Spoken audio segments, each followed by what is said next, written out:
it, not with your family, okay? And completely focused on today's grooming school, okay? Now, I cannot get a thumbs up from you guys, but I hope you all are, doing what I'm requesting you all. I hope you all have water with you, a book and a pen ready with you, because trust me, guys, today's topic is very important. Okay. And if you guys can understand this topic and implement this topic, as speaker is going to discuss so many things with us, trust me, your business will go skyrocket. Okay. So perfect. Now, let me introduce you to the speaker. Now, I'm so happy, so excited, so blessed, and I always wanted, a chance to, bring this person in front of, more than 10, 15,000 people. I don't know where to start from, but yeah, let me just quickly give you a background, where he come from. So as per his profession and degree, he's also an engineer, okay, graduated long back. And he did job for some time, but very less time because he was very clear that he don't want to be in the jobby world for long. And he entered the field of entrepreneurship before this business only. Okay. So he was the co-founder of a startup, by Sahaj Consulting, and he was doing exceptionally well. Trust me, guys, he's a person like that from the beginning, not coming after coming into the business. His work ethics are, unbelievable. You guys have no idea. When you work on ground with him, at times looking at his schedule, you get irritated that how can somebody work like him? At times he's a machine, he's a robot, he's not a human being. Okay. Now, if I want to tell you few of his achievements, his big accolades in his past, I hope majority of you have heard about Toastmasters. I know a lot of you these days, you start attending Toastmasters, to get, hands-on, and expose yourself. But this person has done something else in Toastmasters. Okay. If you know the highest leadership level, like in our business, we have leadership levels. There's something called as Distinguished Toastmaster Accolade, which is in Toastmasters. And so far, from 1927 till date, only 600 people have made it to the top. And the speaker today is one of them, right? Next, when I came to know about this accolade for the first time, I was like, wow, holder for impromptu speaking. You get my point? So, Toastmaster Limca Book of Records. And after all this, he came into business, in 2015. It's been close to 5 years for him. But in this 5 years, he has done, so many things. He has achieved so many things. We all know about Elite Club. He has been qualified for Elite Club. We all know about Club Velocity multiple times, not one time. He has maxed out already in less than 3 years in this business and multiple times. Okay. Now, let me tell you a little bit something personal, with respect to me about this person. Now, when I started, I would say I am in the business because of him. He was the person who took my plan. He was the person who took my financials, my switch on, my trainings, everything. Okay. Now, he was that working up line for me. He was that coach for me, who made me whatever I am today. Now, few things, which he does in a very different way. Guys, he is a bookworm. The number of books that he reads, at times, we are like, how can you read so much? The knowledge that he has, we call him walking Wikipedia. You get my point? You talk about anything, he knows, numbers, statistics about the world, information, so many things. And that is what used to inspire me, in my first 1 year, that how can this person know so much? And that used to make us feel that we don't know anything. You get my point? And that used to always push us to keep working hard. That kind of a person is. And one more characteristics about this person, he's a very stubborn guy in a good way. Why? Because once he decides, he never back down. So he's that person, if he has decided to achieve it, he makes it happen. I remember first time when he decided to make it for Elite Club, he was like, jana hi hai. Club Velocity, jana hi hai. 20 DRs, karna hi hai. So I don't know any time in my last 4 years, whenever, he told that he's going to achieve it, and end of the day, he did not make it. No matter what happens, he'll always make it. Trust me, guys, he's that kind of a person. And trust me, that attitude is taking you to places today. Today he has built markets everywhere. I think today only he opened another market. These days, he sends messages from Australia, South Africa, Germany, Canada, USA. I think Zoom has given him a chance, to build markets everywhere. Today, I think across India, he has markets in, I think, almost all the states. I would say at least 20 states, and countries, 7, 8 countries for sure. So it's building business globally, guys. And now the topic for today, correct, I think it's very appropriate for him. Got my point? Because he has done it. He has built organization. He has built verticals. And for doing that and for doing his DRs, this is what the topic is required.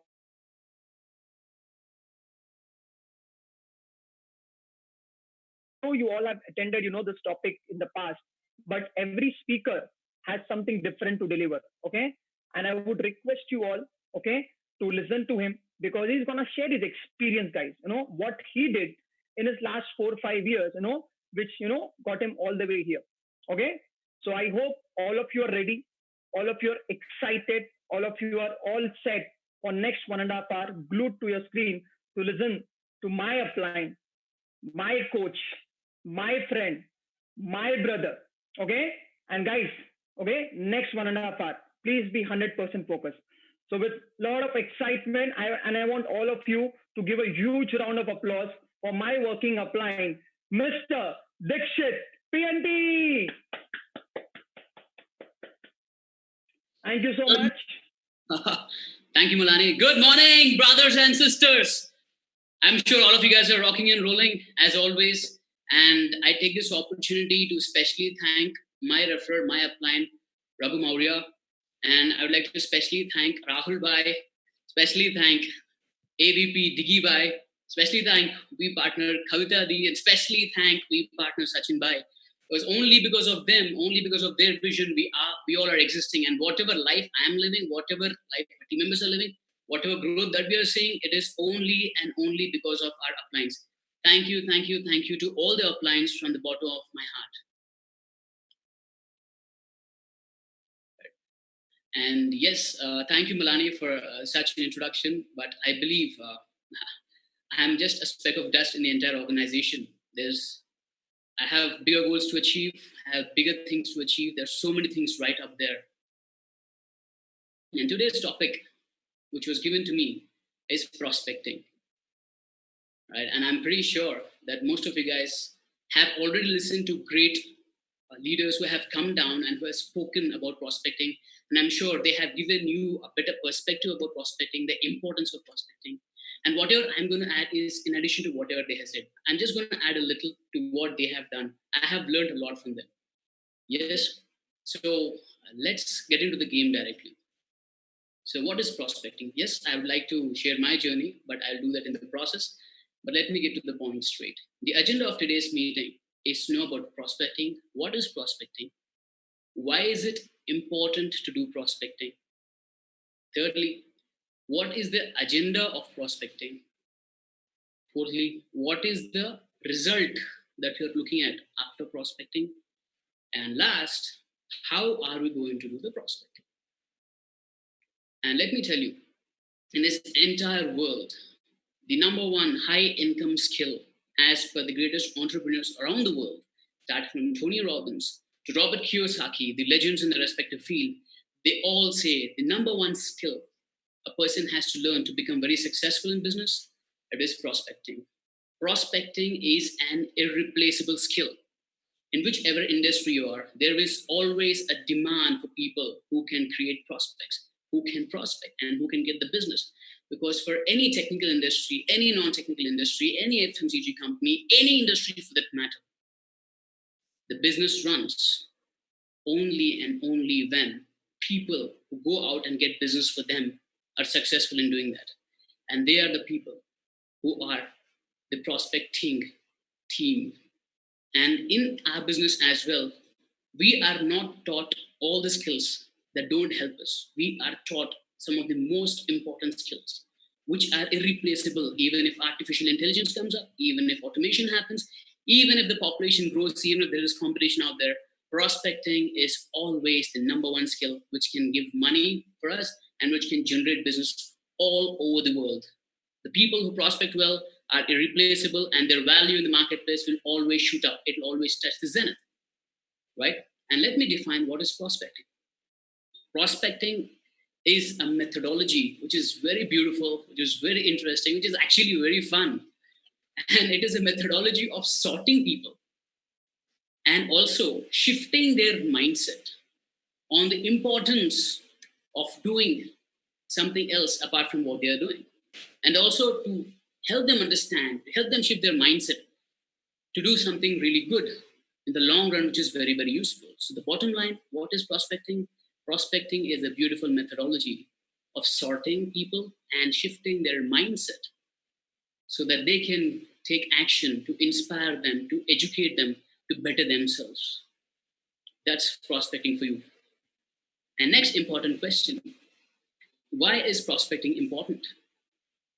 Now, prospecting is very important because that is how business happens. And let me also tell you that prospecting is never direct, not just in our business, but in any business on this planet. Prospecting is always indirect because there is a very important science behind it. Because a human mind wants things straight. I repeat, our human minds and our words want things straight. People say, I want it straightforward. I want it straightforward. But never did I see someone taking a decision on things that are given to them straightforward, including feedback. And that's why they have constructive feedback, constructive criticism, indirect methodologies of influencing people. The human brain doesn't work when something is given straight to it. A human brain opens up only when something is given indirectly to it. This is a lock. In order to open it, prospecting is a primary key. And throughout our entire life, we have been prospected and we have been prospecting others. For example, when we were children, right, we never used greeny vegetables. We never used to drink milk, which is good for our body. When we were kids, we never did anything that was useful for our body. So our parents, did they tell you the importance of milk? Did they tell you the importance of broccoli? Did they tell you the importance of kale? Did they tell you the importance of everything? No. When they told the importance, did we have it? No. So what did they do? They opened up the lock here by telling a story of, look at the moon, look at the stars, look at that uncle, look at the dog. And they unlocked and they made sure that the food was given. And that's why we are on nutrition. A human brain works in 4 quadrants. You can imagine, not ESBI though. This is a 4 quadrant, which is called as a Johari's window. I repeat, this quadrant is called as Johari's window. And Johari's window has 4 quadrants, which is about our own awareness. The first quadrant says, I know what I know. The second quadrant says, I know what I don't know. Third quadrant says, I don't know what I know. And fourth quadrant says, I don't know what I don't know. I repeat, the first quadrant is, I know what I know. Second quadrant, I know what I don't know. Third quadrant, I don't know what I know. Fourth quadrant, I don't know what I don't know. Right? Ironically, majority of our human growth lies in I don't know what I don't know quadrant. But majority of them take decisions based on what they know, what they don't know, what they don't know that they know. So as long as we operate from this segment, our growth will always be limited. And as Swami Vivekananda always says, walk into the unknown. Right? Walk into the unknown. And that is what prospecting does. It breaks the guard and it helps people understand the reality. And that is why prospecting is important. And for that matter, even if you go and propose a girl of if you have any time fallen in love, you liked her, did you go and propose her on day 1? What would happen if you go and propose her on day 1? A lot of women says, if you like me, you got to tell me straight. And there are so many of my friends who tried, but they failed. Right? Of course, they will say, it's not that I'm trying to be chauvinistic about women. I'm just giving an example. Please don't take me wrong. So when women said that, you had to be straight, if a man goes and approaches us that, I love you, most of the cases they may not agree. They say that it has to be straight, but subconsciously, they're not there. Right? That's the reason people first become friends, men become friends, and then they slip into good friends, and then they get into best friends, and then they become close friends. And finally, they'll say, I love you, and they accept it. Prospecting different steps. Right? So that is how it happens. Right? If a guy says, I love you in Deva, it takes 2-3 years for her to accept him because the moment he appears, doors up. All right. So prospecting is a beautiful way of beating the subconscious mind, opening guard, and reaching the point where it is needed to reach. And similarly for men, if a woman comes and says, I love you, most of the men accept it. But if a woman comes and asks, will you marry me? I doubt. I seriously doubt. Because even they also have to prospect. Yes. So we have been prospecting from our childhood unconsciously. Right? So we have been prospecting our friends to go for a movie. We prospected our friends to play video game. We prospected our friends to go out, and for people who are smokers, to smoke, for people who are alcoholics, not alcoholics, but who consume alcohol. We have been prospecting throughout our life without even we knowing it. But when you are doing that prospecting, you made others rich. But here, what we are saying is consciously prospect for their benefit and for the benefit of the world. It is very, very important that we understand that aspect. We are prospecting because we have to change the world. All right. So I'd like to tell only one thing. That's the reason prospecting is very, very important. All these years, we have been prospecting unconsciously. Now it's time to prospect it consciously for a good reason, for the welfare of this planet. Yeah. So many people may ask this question that why is it that we don't go direct? Why don't we ask people about business directly? Why don't we reach out to them directly? Yes, we are warriors, we are this, we are that. Why don't we reach people directly? Why don't we tell people who we are in the first meeting? Let me tell you something. We are talking to a crowd. As Robert Kiyosaki in the book, The Business School, clearly mentions, do not pitch the business directly. Do not pitch the business directly because you'll end up failing. Why? Because our human mind is not something that it is natural. It has been patterned. From childhood, it's been patterned in multiple ways. There are so many reservations, so many restrictions, so many cultural aspects associated with it. You're not dealing with a straight human mind. You're dealing with a mind that is programmed in multiple ways based on the experiences that they had, based on the bad experiences that they had. They have so many perceptions. There's media, there is their family, there is their own experiences, their own attitude. So it's a very complicated thing. It's a very complicated thing. And majority of the population on this planet never did business. They never did business. Even if they did business, it was a small business. Even if they did a small business, they didn't survive for 5 years. And even if they survived, how many of them made $1 million? It's a question that we have to ask ourselves. So pitching a business directly to a prospect who has never done business is like pitching integration and differentiation for a person who is first class. Do you think he'll be able to understand it? High possibility not, right? So a lot of people say, why don't we discuss business at the first level and clear off the things?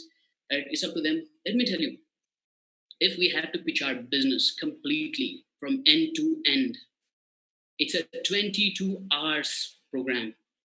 The pitch has to happen for 22 hours. I did a calculation, right? If you want to completely justify your business 100% to a prospect, you have to speak end to end of it, which is going to take 22 freaking hours. Now, let me ask you a question. How many prospects who say, I want direct, are so open enough to sit down for 22 hours and know everything about the business? Right? If they want to know everything about the business, they should know about the company first. They should know about each and every product, each and every certification that is associated with it. They have to know about every freaking thing. And more importantly, I should dump the KPMG and FICCI report in front of them, which is hundreds of pages to read for them to understand the business. And they have to go through all the books, they have to go through all the videos, and they have to go through switch on, they have to go through objection handling, they have to understand RSP, they have to understand the different ranks that are associated with it. They have to understand. They have to understand how to do zigzag and max out. They have to understand the leadership level. They have to understand the education. My dear friends, honestly speaking, do you think a 2-hour or 3-hour or a 4-hour discussion with the prospect can do justice to our business? Honestly, I don't think so.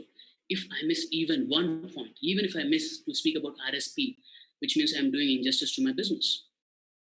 And we don't have so much time to sit with everyone and explain them for 22 hours. That guy will faint. You'll also faint. Right? That is the reason we have to use a methodology called as prospecting. It is a strategy. A lot of people say, why to apply strategy? Because everything works on strategy on this planet. Everything is a strategy. Everything. There's nothing direct. If you take a look at McDonald's guy, right? His strategy is to attract kids, because when they attract kids, parents will automatically come. A kid will never come alone. He gets parents along, which means parents also have 1+2 offer. If not 1+2, 4+5 offer. We don't know. And why is it that there's a clown sitting in front of the McDonald's, and whenever you open the McDonald's store, why is it that you get the French fry smell? The same goes with Subway. Why is it that it is decorated so beautifully? Strategy. Why is it that movie theaters are on top of a mall? Why not at the bottom? Strategy. Because every weekend people need a reason to go there and check out the mall. Strategy. Right? This world, I believe, as my upliners always say, is not about knowledge. It is about implementation of a knowledge. I'll give an example. Why do we follow this process? Right? We follow info, then we have invitation, and then we have qualifier, And then we have the final business presentation. Why do we follow this process? Because it's a strategy. Because I don't have all the time on the planet to sit with everyone and explain a lot of business for people who are not even qualified. Now, let me ask you a question. I'm sure most of you guys have written competitive exams. Yes. What is the intent of competitive exams? Right? In a limited period of time, how much can you score?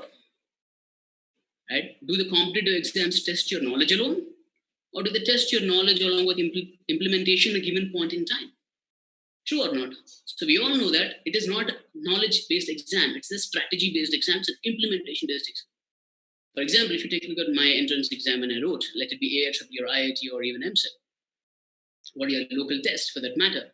First, what is our agenda? Let's say, for example, there are 160 questions, 80 from math, 40 from physics, 40 from chemistry. For people who don't understand the jargon, that's fine. It's okay. Understand that you have to get maximum marks, right? So what we usually do, we apply a strategy. First, we go to chemistry, finish off all the easy and tough questions because it's easy. And then you come to mathematics, finish off all the easy questions. And then you go to chemistry, finish off all the tough questions. So that you can score more. And then you come out to maths and complete all the medium questions, and then go to physics easy questions, and then come back to math tough questions, and then go to physics medium easy questions. Why we follow this process? So that we can get maximum marks in a given period of time. That's what defines you, right? A lot of people who didn't pass IIT fail in another process because it's not about knowledge. It's about implementation and what results can you produce in a stipulated period of time. Yes? All right? So only then you can make it, right? Now, if you don't follow the process and you say, after I solve the first question, only I'll go to the second question. Only after I solve the second question, I'll go to the third question. You'll stuck in second question for the entire 3 hours. Do you think you'll be successful? Do you think the people will come down and ask you, how many did you complete? No, we don't. They only check how much did you score. Similar to that competitive exam. If you're so cautious about competitive exam, which is for 3 hours, we have a life which is also limited. We have limited time in our life. Now, in that limited period of time, how effectively can you get more signups? How effectively can you get more signups will define how smart we are. Let me tell you, it's not just a test of knowledge, it's a test of knowledge and strategy. We have to follow it 100%. And that's why we have laid out this process called as prospecting, right? The reason why we first give info call is to understand, is there anyone excited? Easy questions. Who asks you, hey, do you have anything? And then we have invitation, because we have to make them serious. We don't want people to come down for fun, right? Yeah. And then we have a qualifier. Why? I'm just reiterating, all of you guys know, it's just for understanding, to bring everyone to the same plane. We have a qualifier. We tell them the requirements that are necessary: time, funds, coachability, and industry constraints. We ask them all this. And only if they're ready, then we'll go ahead and discuss the entire business idea. Why do I do that? Because I can't sit with anyone and everyone and discuss business for 3-4 hours and then give him his time of his life to get it done. It doesn't work that way. It doesn't work that way. If I discuss 4 hours of business with every prospect, how much time will I end up spending every day? In a day, I'll be able to touch 4 people. If I work for 16 hours approximately, 4 people. In a month, how many can I touch? Around 120 people. I can touch 120 people in a month.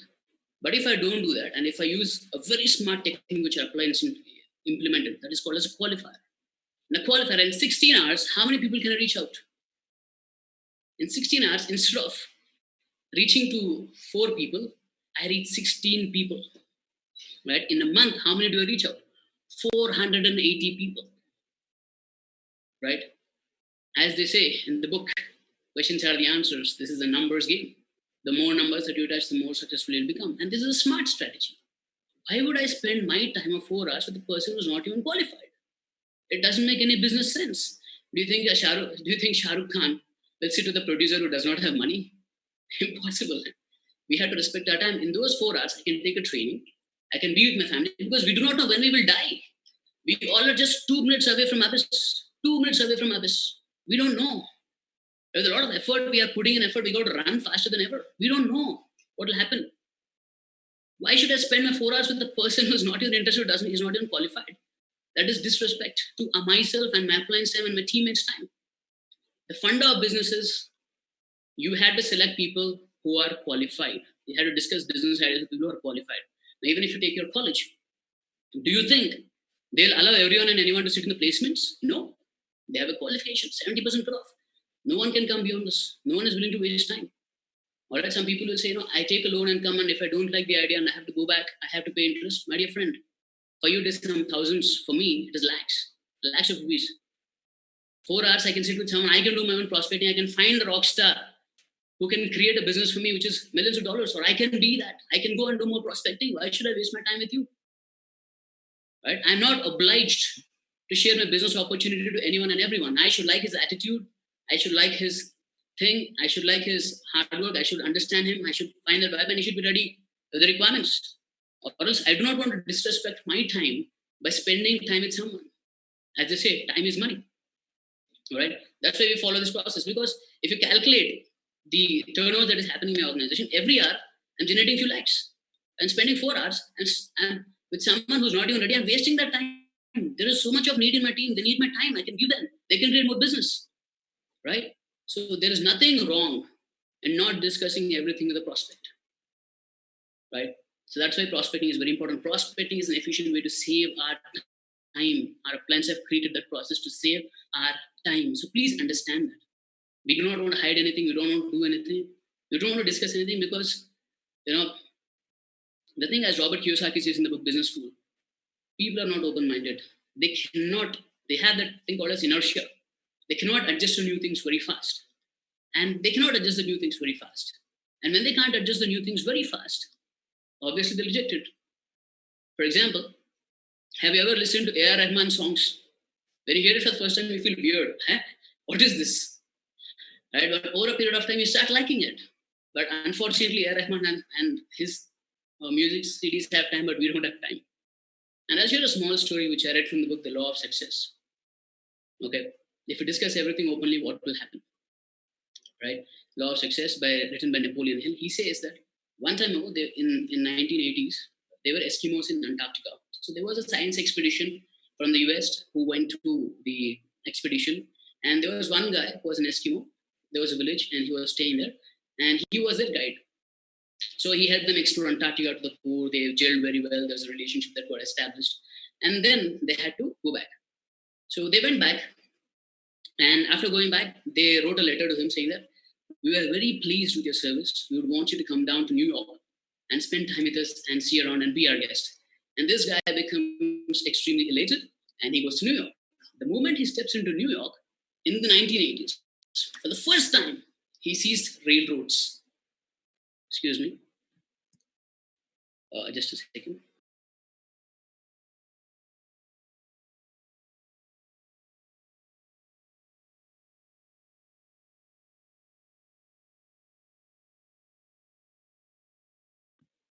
So he comes to New York, he sees that there are aeroplanes, there's skyscrapers, there's everything, and he gets excited. He goes back to the village, and every villager who are Eskimos will ask, what happened? What did you see? He says he saw skyscrapers, he saw aeroplanes, he saw railroads, he saw trams, he saw everything. Everyone was shocked. They think, oh my God, he's not a normal being, he's a devil. Let's move away. He's speaking something. Excuse me for a second.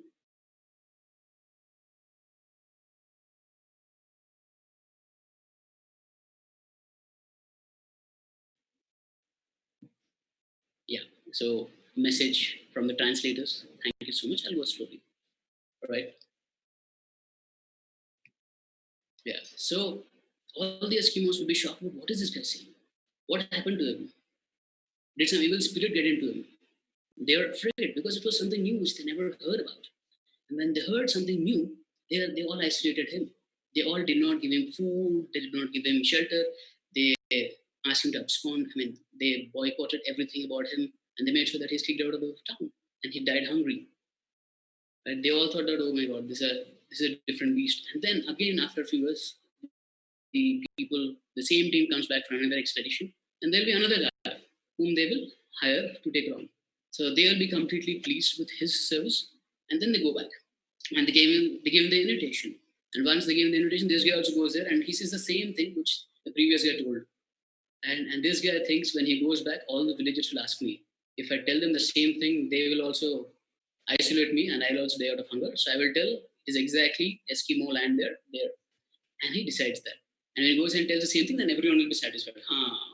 Now he's a good spirit, and they allow him inside. So the moral of the story is, we human beings are not open.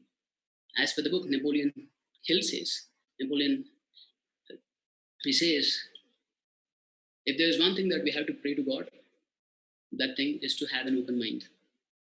I repeat, if there's one thing that we have to pray to God, that is to have an open mind, right?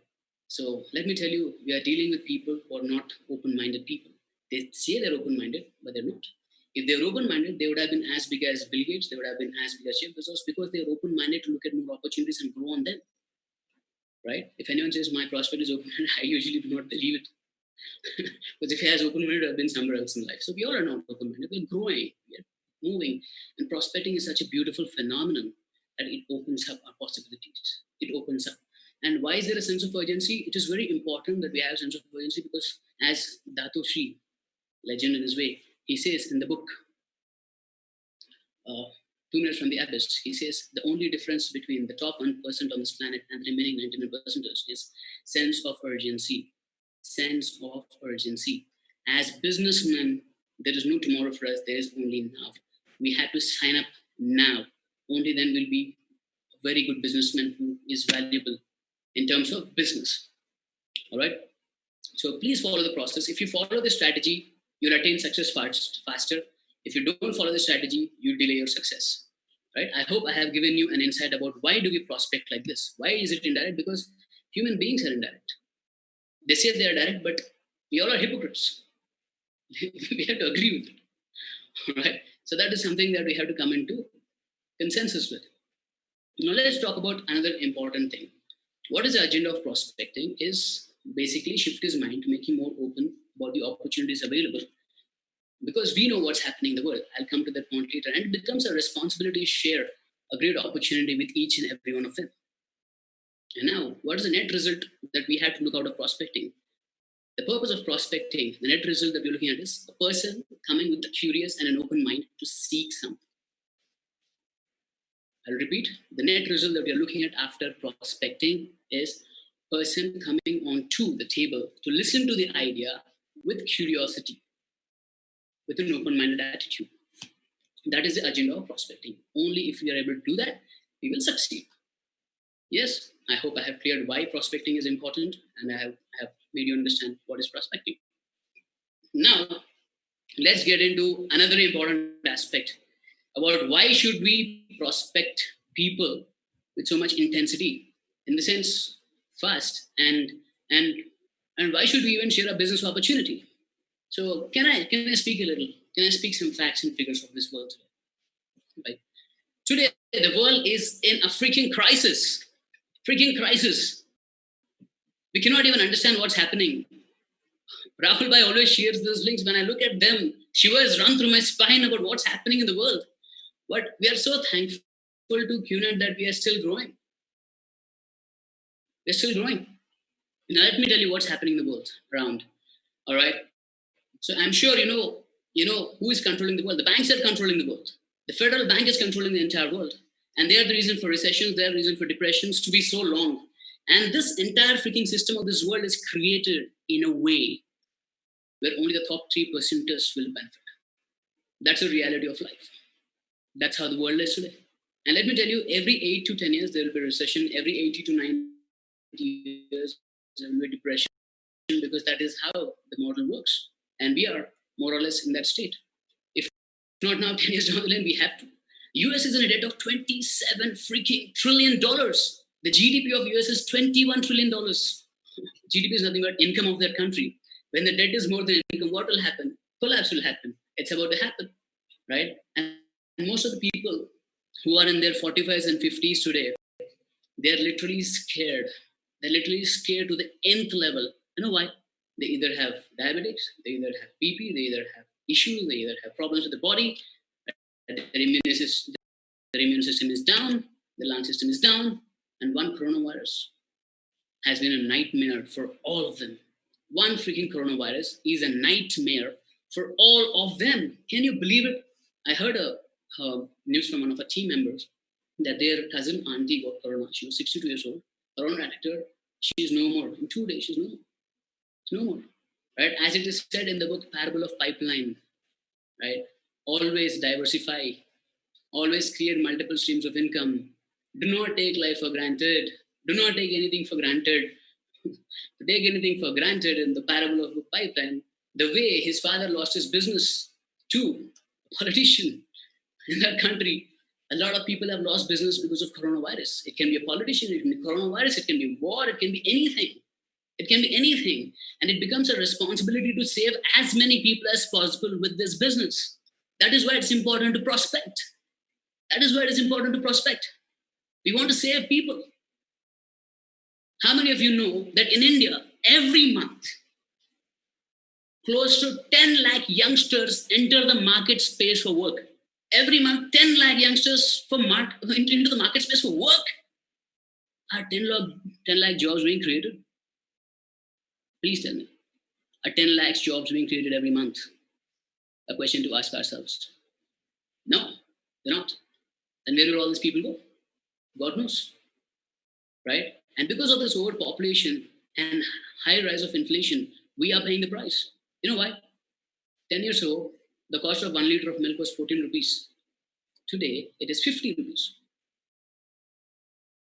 10 years ago, the cost of education for a child in a decent school was 50,000. The same school charges more than 2 lakhs today. 10 years ago, a decent flat in a decent locality, which is a 2-bedroom flat, was available to the consumers at around 50 lakhs. Today, the same flat costs 1.3 CR. But unfortunately, 10 years ago, the salary that most of you guys are making today is the same as the person who was earning 10 years ago at your level. Maybe a few lakhs here and there. Why is this happening? When everything in life, the price of everything is quadrupling, why is it that our salaries are not quadrupling? Because population, you can be easily replaced, whatever job you may be. And a lot of people say, I want to become a CEO of a company. You know, as for Robert Kiyosaki, he says one thing very clearly. To become a CEO of a company, a probability of a person is hardly 0.02%. The probability of a person is 0.02%. And may I know what's your probability? This is what I ask myself. I have no right to ask. I don't even know whether I'm eligible to ask this question, but these are the questions that I ask myself. It's healthy possibility of not happening, right? And even if you become a CEO of a company, our shelf life is hardly for 8 to 10 years in the best case. And after 8 to 10 years, does our lifestyle go up or does our lifestyle dwindle? Comes down, right? As they say in Parable of Pipeline, employment will never take us there. We do not know what's up in store for us. We don't know what's up in store for us, right? Salaries are not growing. Population is growing. As Dato Shri says in Recon, in the next 8 years, 750 million people will enter the workforce worldwide. 750 million people will enter the workforce. What does that mean? That means that even if the entire world keeps their differences aside, join hands together to employ so many people, even then that is not possible. Even then that is not possible. That's a reality of life. As per the World Economic Forum, in the next 8 years, 20 crore Indians will be losing their jobs. Unexpectedly, 14 crore already lost in the unorganized sector of India. And in the next 8 years, automation and artificial intelligence will take up over the entire production unit. Where are we heading to then? What's the option? Right? How can so many people be absorbed into any industry? As Amitabh Kant, the CEO of Niti Aayog, Niti Aayog, for your understanding, is a government organization, which is like an organization of India, and the CEO of Niti Aayog is the CEO of India. To draw a parallel, he says there are only two ways that people can create employment or livelihood for people. One is to push manufacturing, which highly likely is not going to happen. Second is to push direct selling, because direct selling is the only business on this planet as of today which can absorb over 1 billion freaking people. 1 billion people. That is what we're a part of. We are the part of the future. Automation, artificial intelligences, they will drag away jobs in production, in coding, in everything. A lot of people say, I'll be the person, forget about it. I'm very talented. I'll be the person who will code. I'll be the person who will be doing that. Agreed. You may be a king to it. That's what I say myself. You may be a king to it. But how long can you remain a king in that field? 10 years, I may be at the top, but 11th year, there's a youngster who's working his heart out to be on the top. And that girl replaced you. What about them? What's about it? Right? This is the thing. That's the reason we have to always create something in addition to what we already have. All the people who are 45, 50 here who are literally having nightmares today, they're having them because of only one reason. When they had time, they did not stretch themselves. They're focusing on, work-life balance. They're focusing on, family time. They're focusing on, we have to enjoy. We have to do vacations. Right? All this is a prehistoric mindset, because when people were doing this, who were successful, they were the baby boomers. When baby boomers were there, right, our grandfathers and our fathers' early time, the population was only less. In India, population was hardly 50 to 70 crore. At that point in time, when they had time for family, when they had time for this, when they had time for that, it didn't impact their life. But today, what's the population that we're dealing with? The population that we're dealing with is over 135 crores. 135 crores. When there's so much of population, can we afford to take a break? We cannot. Can you afford to think about family life balance? We cannot. The market will eat us away. That's happening today. When they had time, they're spending time, they're watching TV, they're doing this, they're doing that. They have taken life for granted. When there was time, they did not stretch themselves. And when others were trying to stretch, they made fun out of me. Oh, here comes this guy, here comes that guy. Now today, who's laughing? All the people are grinding for the past 20 years, 30 years. And they had traded ordinary streams of income. They are becoming richer now, faster now. Right? As Datoshi always says, do things when you don't need them, so that when you need them, you have them. I repeat, do things when you don't need them, because when you need them, you already have them. That's the magic. That's why our upliners always keep pushing us, move forward, move forward. We try our best, at times we don't, but we'll always be there. We'll always fight for it. We'll always do that, right? So let me tell you something. Please take care of your old wolf when you're a young wolf. I repeat, please take care of your old wolf when you're a young wolf. Let's not be grasshoppers, let's be ants. And that's the only way to survive. Today, we don't have the luxury of family time. We don't have the luxury of all these things until and unless we make it. Until and unless we make it, at least max out from 3 tracking centers. That is a benchmark which our uplines have given. Only then you can think of anything else. If not, we will be succumbed to pressure. There's, for coronavirus, the entire family has to spend close to 40 lakhs for 4 people. 40 lakhs for 4 people. The deposit is 6 lakhs. How many of them have that kind of cash with them today? It's a very pathetic situation. Jobs are being gone. 18,000 people were taken out of cognizance. 18,000 people who thought jobs were safe. Jobs were said they're not safe, in my opinion. You know why? The riskiest thing a person can ever do in his life. I want you guys to ask a question for yourself. The riskiest thing a person can ever do in his life is to drive a two-wheeler.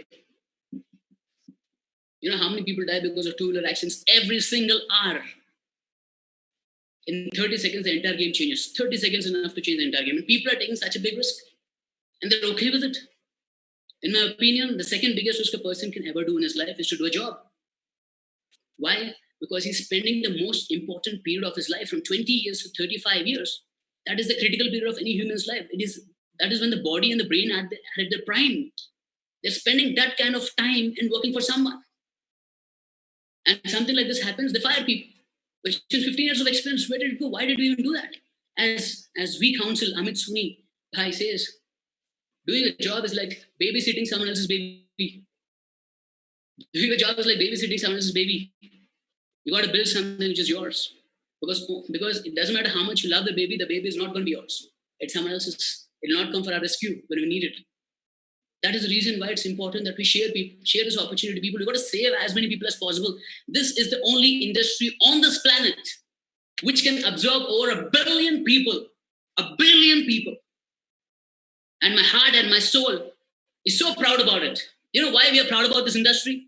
This industry is the first ever industry which made the first ever self-made women millionaire, C.J. Walker, in the year 1957. The first ever self-made women millionaire. Sorry for the year. And this industry is the only industry on the planet which has generated more number of millionaires than any other business on this planet. I take so much pride in it. And today, when most of us prospect, that when you're taking a call, right, to give an info or or to speak about our business, your hands will shake, your body will shake, your entire body vibrates. Oh my God, do I have to call them? Why is that? Why is that? Because there's a very powerful saying in Hindi. Sorry, I do not want to repeat it in Hindi. I do not want to make the life of the translators very difficult.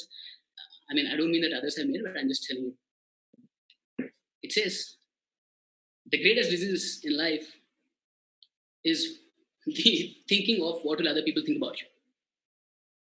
All right. A lot of you think many of the people in the marketplace have rejected network marketing. A lot of people reject network marketing, though they don't accept network marketing. Let me tell you something. The major entities on this planet today are the most rejected entities on the planet. What do you mean by that? If you take a look at Facebook, out of 7.8 billion people on this planet, there are only 2 billion people on Facebook.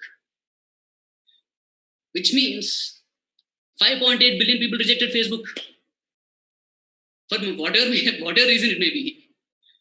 It may be because of lack of internet connection. They are poor, they couldn't afford Facebook. It's their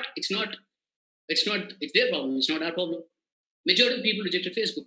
Apple, there are only 1 billion people out of 7.8 billion people who are using Apple. Which means 6.8 billion people rejected Apple.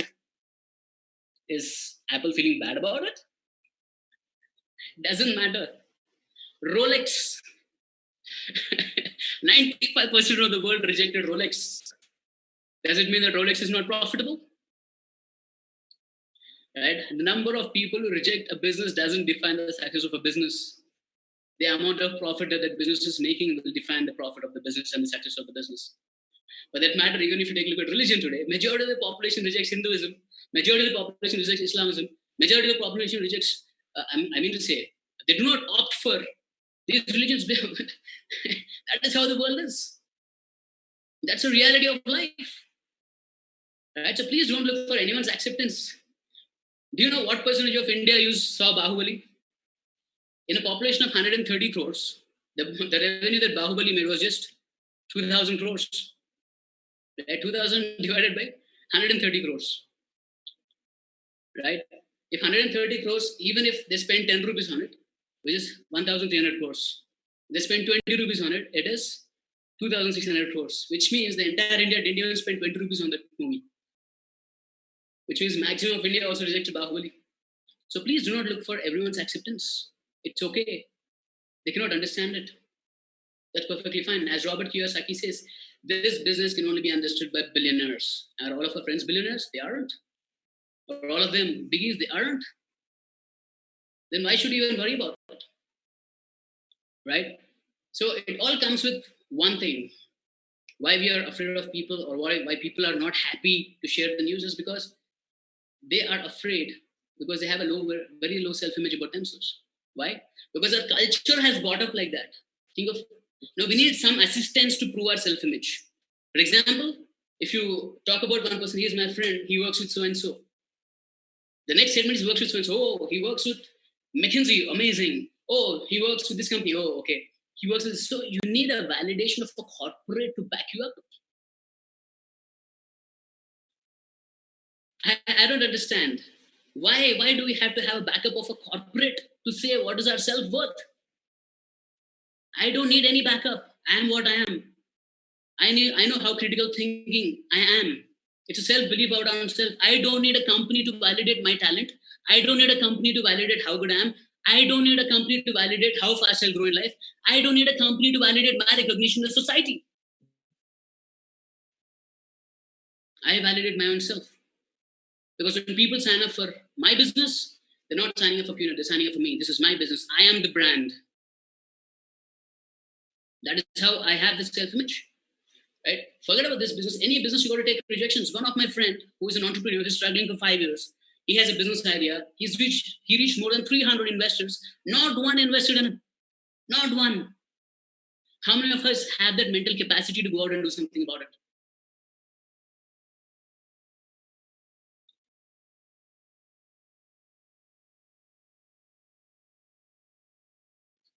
And if you take a look at Elon Musk, in an interview, said it is very easy to get investors on board. Everyone was like, please tell me 1 phone calls. Just make 1,000 phone calls and you're done. And a lot of people say, never lose hope. We will always be millionaires. Take a look at Kentucky Fried Chicken guy. He became a successful millionaire at the age of 64. Let me tell you a short story about him. He started business at the age of 14. He failed in so many businesses, right? And he took 109 rejections to get his first Kentucky Fried Chicken franchisee. After getting that, he sold it off to someone. Kentucky Fried Chicken is not even his own now. It is owned by John Y. Brown, right? So the old man that you see, it is not even his business today. The issue with most of the people is they only look at the top surface of the information. They don't dwell deep into it, right? So projections are a part and parcel of any business. You had to be ready for it. Ranveer Singh gave so many interviews, so many auditions before he got it. And I believe that every rejection is a process of improving ourselves. It's a